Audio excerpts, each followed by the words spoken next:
Hello everyone, most welcome to Sleepy Classes. आज की premix series के अंदर हम देखेंगे 5 most important MCQs from ancient Indian history which are based on your NCERT text books. I am Sonpriya and I take your history classes on the platform of Sleepy Classes. देखते हैं first question क्या कहते हैं। So the first question reads, consider the following statements about the administration during the Gupta period. Okay, Gupta Empire implemented a highly centralized administrative system with direct control over local governance. Guptas issued land grants to Brahmins and officials, which often included administrative and revenue collecting rights. Third statement, the Gupta Empire maintained a large standing army and a centralized bureaucracy. Administrative posts were hereditary and also the same person often held multiple offices. How many of the statements is और are correct, ये आपसे पूछा है। आप video को pause करके comment section में इसका आंसर लिख सकते हैं और फिर हम इसको डिस्कस करेंगे। अगर हम फर्स्ट स्टेटमेंट को देखें, लेकिन उससे भी पहले आप ये मैप देखिएगा। यहां पे आप देखिए around mid of 5th century Guptas की जो टेरिटरीज हैं उसमें ये एंटायर एरिया इंक्लूडेड था, जिसमें से जो शेडेड पोर्शन है वो गुप्तास के डायरेक्ट कंट्रोल में था and the rest of the portion the local chiefs and the kings had accepted the paramountcy of the Guptas. Time to time tribute pay करते थे, मिलिट्री सपोर्ट प्रोवाइड करते थे गुप्तास को। अगर हम इस डायरेक्ट कंट्रोल वाले एरिया की भी बात करें तो आप यहाँ पे देखेंगे सेंट्रल अथॉरिटी बहुत स्ट्रांग थी, बट इसके बावजूद गुप्तास का जो पॉलिटिकल सिस्टम था it was basically feudal in nature. So जो लोकल एडमिनिस्ट्रेशन है वहां पे हम देखेंगे कि जो लोकल ऑफिशियल्स हैं और जो इन्फ्लुएंशियल फैमिलीज हैं वो आपके एडमिनिस्ट्रेशन को गवर्न करती थी। It was not under the direct control of the central authority, और इसके बेसिस पे हम फर्स्ट स्टेटमेंट को इनकरेक्ट मार्क कर सकते हैं। सेकेंड स्टेटमेंट की अगर हम बात करें तो यस, गुप्तास ब्राह्मण्स और ऑफिशियल्स को लैंड ग्रांट्स प्रोवाइड करते थे और इस लैंड के ऊपर इनको administrative rights and revenue collecting rights होते थे। ये बिल्कुल सही है, करेक्ट है। थर्ड स्टेटमेंट की अगर हम बात करें सो आप देखेंगे कि गुप्तास फ्यूडल पॉलिटिकल एडमिनिस्ट्रेशन है एंड गुप्तास की मिलिट्री का एक लार्ज पार्ट जो है वो फ्यूडल लॉर्ड्स या फ्यूडेटरीज जो हैं गुप्तास के वो सप्लाई करते थे। तो यहां पे आप देखेंगे दे did not maintain a large standing army, rather the military strength of Guptas comprised of the forces which were supplied by the feudatories. So हम यहाँ पे कह सकते हैं this statement is incorrect. The administrative posts were hereditary and the same person often held multiple offices. ये बिल्कुल सही है एंड ये गुप्तास के पॉलिटिकल एडमिनिस्ट्रेशन की एक बहुत बड़ी वीकनेस थी। फॉर एग्जाम्पल हरिसेन जो समुद्रगुप्त के कोर्ट पोएट थे, हम देखते हैं कि हरिसेन महादंड नायक थे just like his father, and secondly हम देखते हैं कि वो न केवल कोर्ट पोएट एंड महादंड नायक या चीफ जस्टिस थे बल्कि साथ ही साथ में कुमार अमात्य इंपॉर्टेंट मिनिस्टर की पोजीशन भी होल्ड करते थे, और उसी के साथ साथ में ही was also Sandhi Vigrahika, the minister of peace and war और डिफेंस मिनिस्टर। एंड ऑब्वियसली ऐसे ऑफिशियल्स जो हेरिडिटरी बेसिस पे आ रहे थे, जो मल्टीपल पोस्ट्स को हेल्ड करते थे, दे वर वेरी पावरफुल एंड ये गुप्तास के पावर को कमजोर करता था। तो आपका फोर्थ स्टेटमेंट करेक्ट है, सेकंड एंड फोर्थ करेक्ट है, फर्स्ट एंड थर्ड इनकरेक्ट है। तो आपका आंसर हुआ यहाँ पे ओनली 2 स्टेटमेंट्स, क्योंकि हमसे पूछा है करेक्ट क्या है। So answer is B. आप एक्सप्लेनेशन जो है वो यहाँ पे रीड भी कर सकते हैं, हमने ऑलरेडी इंपॉर्टेंट पॉइंट्स को डिस्कस कर लिया है, so I am not reading it. ये एक्सप्लेनेशन आप यहाँ पर देख सकते हैं। चलिए सेकेंड क्वेश्चन देखते हैं। Consider the following statements regarding the Satavahanas. Okay, the rulers were identified through metronymics. The succession to the throne was generally patrilineal. They practiced exogamy as recommended in the Brahmanical text. They claimed to be Brahmins and upholders of the fourfold Varna order, strictly adhering to the Brahmanical text. How many of the statements is or are correct? Only 1, only 2, only 3, all of the above. आप इसका answer comment section में कर सकते हैं। Again हर question का ऐसा ही करना है आपको, और फिर हम इसको डिस्कस करते हैं। अगर हम फर्स्ट स्टेटमेंट को देखें उससे पहले again let me show you a flow diagram. हम देखते हैं पोस्ट मौर्यन पीरियड जो बेसिकली डिक्लाइन ऑफ मौर्यास के साथ शुरू होता है एंड गुप्तास के राइज तक कंटिन्यू रहेगा। इसके अंदर कुछ नेटिव किंगडम्स हुए, शुंगास, कार्नव्स एंड द सातवाहनास। कुछ फॉरेन किंगडम्स हमें देखने को यहाँ पे मिलेंगे, Indo Greeks, Shakas, Parthians, Kushanas. And deep south में हमें संगम चीफडम्स, चेरास, चोलास एंड पांड्यास देखने को मिलते हैं। If we specifically talk about the Satavahanas, आप देखेंगे Satavahanas were the ruling power in the post Mauryan period in the Deccan era. ये बेसिकली यहाँ के लोकल ट्राइबल्स थे। और जब यहाँ पे मौर्यन पावर एस्टेब्लिश हुआ था तो गैंजेटिक वैली के अंदर जो मटेरियलिस्टिक एडवांटेजेस थे वो सारे मटेरियल एडवांटेजेस यहाँ पर भी पहुंचे। और जब मौर्यंस का पावर डिक्लाइन होने लगा, मौर्यंस बिकेम वीक, हम देखेंगे कि सातवाहनास जो हैं उन्होंने इसका फायदा उठाया और यहाँ पे अपने पावर को एसर्ट किया। इनकी कैपिटल प्रतिष्ठान या पेठान महाराष्ट्र में गोदावरी नदी पर, एंड इनकी सेकेंड कैपिटल थी धरानी कोटा या Dhanyakataka near Amaravati in the Krishna Godavari delta reason.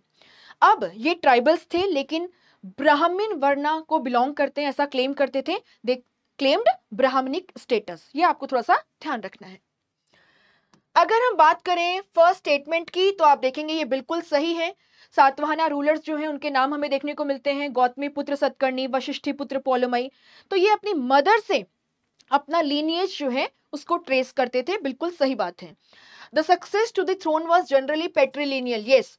दो आप देखेंगे यहां पर कि मेट्रीलिनियल है बट सक्सेशन जो है वो पेट्रियार्कल बेसिस पे है, पेट्रीलिनियल लाइंस पर है। ये बिल्कुल सही बात है because all the rulers were male. तो यहाँ पे सेकेंड स्टेटमेंट भी करेक्ट है। They practised exogamy as recommended in the Brahminical text. Now they are claiming Brahmin status. Secondly, they are claiming to be the upholders of the fourfold Varna system. But at the same time आप देखोगे कि इनकी जो practices हैं उसमें आपको काफ़ी सारे जो इंडिजिनस ट्राइबल ट्रेड्स हैं डेक्कन एरिया के वो देखने को मिलेंगे। सो ये ब्राह्मणिकल सिस्टम में जो एक्सोगेमी एडवाइस की गई थी उसको फॉलो नहीं करते थे, एंडोगेमी को फॉलो करते थे। इनकी जो फीमेल्स हैं वो मैरिज के बाद में भी अपने हस्बैंड का सरनेम जो है उसको अडॉप्ट नहीं करती थी। दे यूज टू ट्रेस देयर गोत्रा वाया देयर फादर। सेकेंडली आप यहाँ पे क्या देखेंगे, आप देखेंगे कि सातवाहनास जो हैं इन्होंने शाकास के साथ में भी मैरिज अलायंसेस फॉर्म करी। रुद्रदमन शाका रूलर जो हैं उनकी बेटी की शादी हुई थी वशिष्ठी पुत्र पोलमई के साथ में। एंड ब्राह्मणिकल टेक्स्ट में इस टाइप की मैरिजेस को इनवैलिड ठहराया गया है। तो यहाँ आप ये देख सकते हैं कि आपका ये स्टेटमेंट जो है ये बिल्कुल गलत है। आप देखेंगे Satavahanas were practicing endogamy and they were not practicing exogamy as recommended by the Brahminical text. Fourth statement, they claimed to be Brahmins, बिल्कुल सही बात है। And the upholder of the fourfold varna system, यहां तक तो बात सही है ना। गौतमी पुत्र Satakarni the most important of the Satavahana rulers, he says I am the only ब्राह्मण, एक ब्राह्मण। तो आप देखेंगे कि यहां तक तो फर्स्ट पार्ट तो सही है लेकिन फोर्थ स्टेटमेंट का जो सेकंड पार्ट है वो इनकरेक्ट है। They did not adhere to the Brahminical text in a strict manner. तो सेकंड पार्ट इसका गलत है इसलिए ये भी आपका इनकरेक्ट हुआ। So how many of the statements are correct? Only two statements, that is first and second one. So our answer is B. बाकी यहाँ पे आप जो एक्सप्लेनेशन है उसको पढ़ सकते हैं and you can take a screenshot of this also. And बाकी टेलीग्राम पे आपको पीडीएफ भी मिलता है, तो स्लीपी क्लासेस का टेलीग्राम चैनल जो है उससे भी आप ज्वाइन कर लीजिए। हमने ऑलरेडी ये पॉइंट डिस्कस कर लिए हैं, so I am not going into the detail again. Third question देखते हैं। Consider the following statements with respect to the gana sanghas. Okay, they were oligarchies where power was shared by a number of men collectively called rajas. Okay. Vaji and Malla Mahajanpad were Gana Sanghas. The Brahmanical texts provided an elaborate account of the organization and working of these Sanghas. They were organized and functioned as democracies. How many of the statements is or are correct? Comment section में फटाफट से answer लिख दो। Only one, only two, only three or all of the above. Now we will discuss it. हम क्या देखते हैं, हम यहाँ पे देखते हैं कि जो आपका सेकेंड अर्बनाइजेशन का पीरियड है या पोस्ट वैदिक पीरियड है या जो एज ऑफ बुद्धा है, मीनिंग 600 to 400 BCE वाला जो टाइम पीरियड है जिसे हम सेकेंड अर्बनाइजेशन कहते हैं, यहाँ पे आपको देखने को मिलेगा कि मेजोरिटी ऑफ द जो स्टेट्स हैं out of the 16 Mahajanapada as the information provided in the Bhagavati Sutra and the Anguttara Nikaya, right? Bhagavati Sutra is a Jain text and Anguttara Nikaya is a Buddhist text.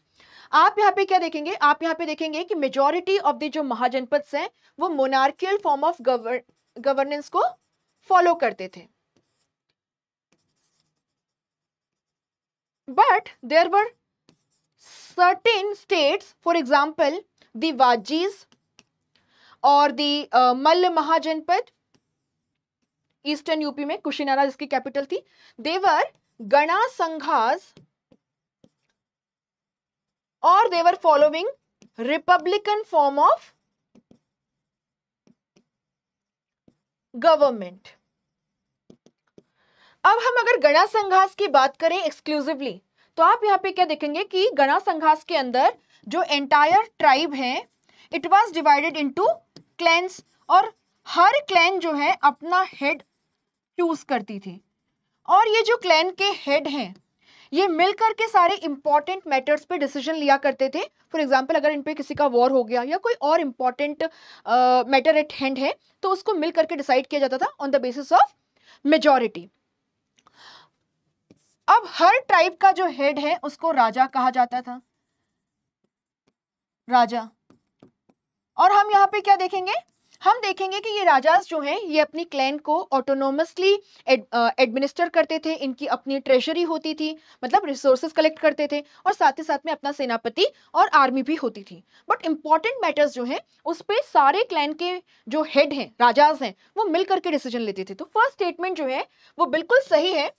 Here there is a rule of a group of men, individually they were known as Raja, and yes, this indicates there was oligarchic form of government. Sorry. So the first statement is definitely correct. Second statement Vajji and Malla Mahajanapada gana sanghas थे, ये भी सही है। Third, the Brahminical text provide an elaborate account of the organization and working of these sanghas, ये बिल्कुल incorrect है। आप देखेंगे कि gana sanghas they did not follow the governance system और the administrative system as was laid down in the Brahminical text, और इसीलिए आप देखोगे कि इनका एक अपना है ना ओन सिस्टम ऑफ एडमिनिस्ट्रेशन है। और ब्राह्मणिकल सिस्टम में कहा जाता था कि these are the Kshatriyas which have fallen back, है ना, so they were looked down upon. Brahmanical texts do not provide us an elaborate account, rather our only source of information to know about the Gana Sanghas are the contemporary Jain and the Buddhist texts. So third statement आपका incorrect है। Fourth statement, they were organized and functioned as democracies. No, they were not democracies. They were following oligarchic form of government. Democracy में हम क्या कहते हैं? Rule of the people, rule according to the will of the people, rule according to those who are governed. यहाँ पे हम देख रहे हैं oligarchic form of government है, and ऐसा नहीं है कि कोई इंपॉर्टेंट टास्क है या इंपॉर्टेंट मैटर एट हैंड है तो उसमें जो कॉमन मासेस हैं उनको इंक्लूड किया जाएगा डिसीजन मेकिंग में। इनफैक्ट आप देखोगे कि आपकी गणा संघास की जो असेंबली होती थी जहां पर पूरी ट्राइब के बिहाफ पे डिसीजन लिया जाता था मेजोरिटी के बेसिस पे, हम देखेंगे कि यहाँ पे जो आपके कामकाराज होते थे, एग्रीकल्चरल लेबरर्स, स्लेव्स हैं, वुमेन हैं, they were not easily allowed, so it was not a democracy. तो आप यहाँ पे देखेंगे फोर्थ स्टेटमेंट भी आपका इनकरेक्ट है। Only the two statements first and second are correct, so again the answer is B. First and second are correct, third and fourth are incorrect. आप explanation यहाँ पर पढ़ सकते हैं, वीडियो को पॉज करके स्क्रीनशॉट भी ले सकते हैं, जैसे मैंने पहले भी कहा हमने ये सब डिस्कस कर लिया है, so I am not going into the details again. Fourth statement, in context of ancient Indian history the term pattivedaka refers to. So ancient Indian history के कॉन्टेक्स्ट में पत्ती वेदक जो है उसका मतलब क्या है? Reporters, judicial officials, revenue collectors और local administrative officials. Here the correct answer is reporters. हम देखते हैं कि अशोका का जो 6th मेजर रॉक एडिक्ट है, उसके अंदर वो कहते हैं कि जो पत्ती वेदक हैं, जो रिपोर्टर्स हैं, उनको किसी भी टाइम पर आकर के डिफरेंट अफेयर्स से रिलेटेड इंफॉर्मेशन जो है वो प्रोवाइड कर सकते हैं. What it reads, in the past there were no arrangements for disposing of the affairs nor for receiving regular reports, but I have made the following arrangement. This is what Ashoka is saying in his 6th major rock edict. Patti Vedikas should report to me about the affairs of the people at all times, anywhere, whether I am eating, in the inner apartment, in the bedroom, in the cow pen, being carried, or in the garden. And I will dispose of the affairs of the people everywhere. So, Patti Vedikas means reporters in the context of Mauryan administration, and Ashokan's 6th major rock edict provides us information related to this. And the last question is, with reference to the history of ancient India, which of the following was or were the differences between Buddhism and Jainism? Differences की बात कर रहे हैं. Avoidance of extremities of penance and enjoyment, belief in soul and transmigration of soul, denial of efficacy of rituals, belief in existence of God. Select the correct answer using the code given below. 1, 2 and 4 only, 1, 2 and 3 only, 1 and 4 only, 1 and 2 only. हम देखते हैं कि आपके post वैदिक period के अंदर जो religious upheaval हमें देखने को मिलता है, उसमें कुछ 64 हेटेरोडॉक्स सेक्ट्स एमर्ज हुए जो वेदों की अथॉरिटी में एंड वैदिक रिचुअल्स में बिलीव नहीं करते थे. और इसमें हमें बुद्धिज्म एंड जैनिज्म दोनों देखने को मिलेंगे. यहां पर हम देखते हैं कि denial of efficacy of rituals was common to both, so it can not be the difference. आप आसानी से जो थर्ड ऑप्शन है ना, जहां पर भी थर्ड स्टेटमेंट मेंशन्ड है ऑप्शन में, उसे कट कर सकते हैं. Now 1, 2, 4, 1, 4 and 1 and 2. Avoidance of extremities of penance and enjoyment. हमें पता है बुद्धिज्म में मिडिल पाथ जो है उसे प्रिस्क्राइब किया गया है, बट वहीं पे हम क्या देखते हैं कि जैनिज्म के अंदर एक्सट्रीम ऑस्टेरिटी जो है उस पर फोकस किया गया है. For example, asceticism is necessary or a prerequisite to achieve salvation. Or if we talk about the teachings of Mahavira or the Digambar sect of Jainism, nudity है ना, nudity is a prerequisite to achieve salvation. Ahimsa in extreme form. So yes, avoidance of extremities of penance and enjoyment, it explains the difference between Jainism and Buddhism. Buddhism believes in this, Jainism does not.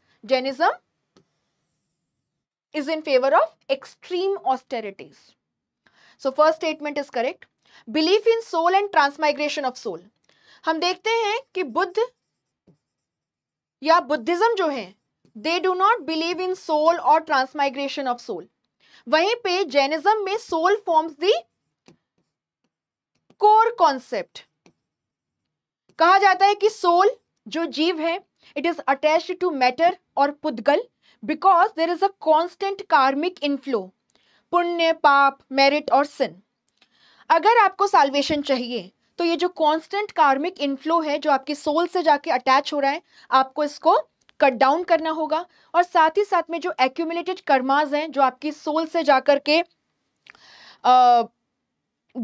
है ना bond form कर चुके हैं, जिसकी वजह से आपकी soul आपके मैटर से बॉन्डेड है and the soul is not able to achieve complete liberation और द स्टेटस ऑफ सिद्ध. आपको यहाँ पे क्या करना है, एक्यूमुलेटेड जो कर्मास है उसको भी आपको खत्म करना है. So first thing, you have to cut down on the karmic inflow of karmic inflow into the soul, and secondly you have to get rid of the accumulated karmas in your soul. Then only your soul will become free, it will get liberated, and the bondage between the soul and the matter or pudgal will be broken. You will achieve moksha or salvation. तो Jainism believes in soul. Soul forms the core concept. In fact, it says everything in this world is animated, be it the living things or what we consider as the non-living things, the rock, the water, and other things. Yes, it forms a difference. Belief in existence of God. हम देखते हैं कि Buddhism में they neither accept nor deny existence of God. वहीं पे अगर हम Jainism की बात करें तो जैनिज्म में दो God is not the creator, but at the same time they believe in existence of God and place them below the Tirthankars, the Jain religious teachers, the 24 Tirthankars. So आप देखेंगे ये भी आपको जैनिज्म और Buddhism के बीच में difference जो है वो शो करता है. तो इसके बेसिस पे हमारा आंसर हुआ 1, 2 and 4 which is option A. So correct answer is option A. आप यहाँ पर जैनिज्म एंड बुद्धिज्म के अंदर जो बेसिक डिफरेंसेस हैं वो देख सकते हैं. Belief in soul, the existence of God, non violence doctrine and salvation के रिगार्डिंग. बाकी स्कोर कितना आया आपका कमेंट सेक्शन में जरूर बताना. कितने क्वेश्चंस आपके करेक्ट हुए, आप कहां जाकर के अटक रहे हैं. अगर आपको कोई डाउट है तो वो भी पूछ लीजिएगा. आई विल ट्राई कि मैं पर्सनली उसको एक्सप्लेन कर दूं आपको वहां पर. इसी के साथ साथ में हमारा सिम्बायोसिस बैच जो जनरल स्टडीज के लिए लाइव बैच है, general studies 2025 UPSC civil services का, यहां पर आपको जितनी भी आपकी रिक्वायरमेंट्स हैं यूपीएससी सिविल सर्विसेज के लिए वो सारी प्रोवाइड की जा रही हैं. कंटेंट तो मिल ही रहा है, उसके साथ ही साथ में आप देखेंगे करंट अफेयर्स भी मिलेंगे, सभी सब्जेक्ट्स के monthly current affairs, live sessions है वहां पे भी. आपको यहाँ पर प्रीलिम्स के लिए प्रैक्टिस एमसीक्यूज, मेंस की आंसर राइटिंग में आंसर राइटिंग के एसेंशियल एलिमेंट्स को आपको बताना, क्वेश्चंस को प्रैक्टिस करवाना और साथ ही में आपको इवेल्युएशन करके एक फीडबैक देना, ये सब हम फॉलो करेंगे. आपको यहाँ मेंटोरशिप प्रोवाइड की जा रही है सेलेक्टेड कैंडिडेट्स, और उसी के साथ में close interaction with the faculty is also one of the important features. And yes, we are providing you guidance regarding the essay also. Early bird offer चल रहा है, अगर आप ये कूपन कोड यूज करेंगे तो आपको ये कोर्स मिलेगा केवल 32,400 में. लिंक डिस्क्रिप्शन में दी गई है, उस पर क्लिक करके आप ज्वाइन कर सकते हैं. वेबसाइट पे विजिट करके आप इसके फीचर्स के बारे में जान सकते हैं, या आप टोल फ्री नंबर पे कॉल करके या हमारी टीम को sleepy.classes@gmail.com पर लिख करके भी अपनी क्वेरी या कंसर्न जो है उसे पूछ सकते हैं रिगार्डिंग दिस पर्टिकुलर कोर्स और anything else. On that note, thank you so much. Have a good day ahead and happy weekend.